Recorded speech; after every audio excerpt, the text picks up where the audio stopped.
హరే కృష్ణ. ఈరోజు మనం గురువాయూరప్పన్ పార్ట్ 5 లో ఉన్నాం. మీరెప్పుడైనా గురువింద గింజలను చూసారా? గురువాయూర్ టెంపుల్లో గురువింద గింజలకి ఎంతో ప్రాముఖ్యత ఉంది. గురువాయూర్ టెంపుల్లో ఒక గిన్నె నిండా ఈ గురువింద గింజలు ఉన్నాయి. అయితే ప్రతి ఒక్కరు ఈ గింజల్ని తీసుకువచ్చి భగవంతునికి ప్రార్థిస్తూ ఆ యొక్క గిన్నెలో వేస్తున్నారు. అసలు దీని వెనకాల ఉన్నటువంటి కథ ఏంటి ఇప్పుడు మనం చూద్దాం. గురువాయూర్కి దగ్గరలో ఉన్నటువంటి ఒక గ్రామంలో ఒక ముసలావిడి ఉంది. ఆమెకి గురువాయూరప్పనంటే చాలా ఇష్టం, ఎంతో భక్తి కలిగినది కూడా. తాను ఎంతో పేదరికంలో ఉంది. జీవితంలో ఒకసారైనా గురువాయూర్ కృష్ణుని దర్శించుకోవాలని కోరికతో ఉంది. కానీ ఆ భగవంతుడికి తాను ఏమి సమర్పించగలను అని బాధపడుతుంది.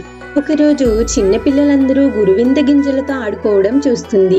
నేను కూడా ఈ గింజలను భగవంతుడికి సమర్పిస్తే తాను ఈ విధంగా ఆడుకుంటాడని ఆ రోజు నుండి గురువింద గింజలని ఒక సంచి నిండా పోగేసి ఒకరోజు తాను కాలినడకనే ఆ యొక్క గురువాయూర్ మందిరానికి చేరుకుంటుంది.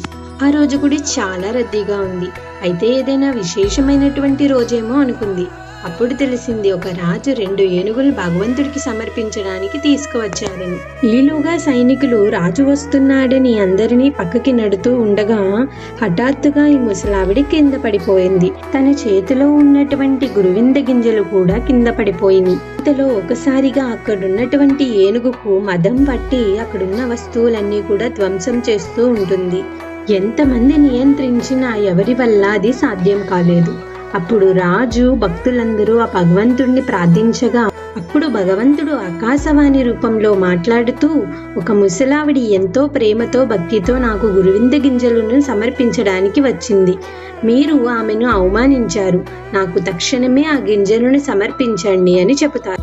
అప్పుడు ముసలావిడ ఆ గింజలని పూజారికి ఇవ్వగా పూజారి వాటిని భగవంతుడికి సమర్పిస్తారు. ఈలోగా బయట ఆ మదం పట్టినటువంటి ఏనుగు శాంతిస్తుంది. భగవంతుడికి మనం ఇచ్చేటువంటి కానుకలు ఎంత పెద్దవి చిన్నవి అనేవి కాదు, ఎంత ప్రేమ భక్తి అందులో ఉందనేది భగవంతుడు చూస్తాడు.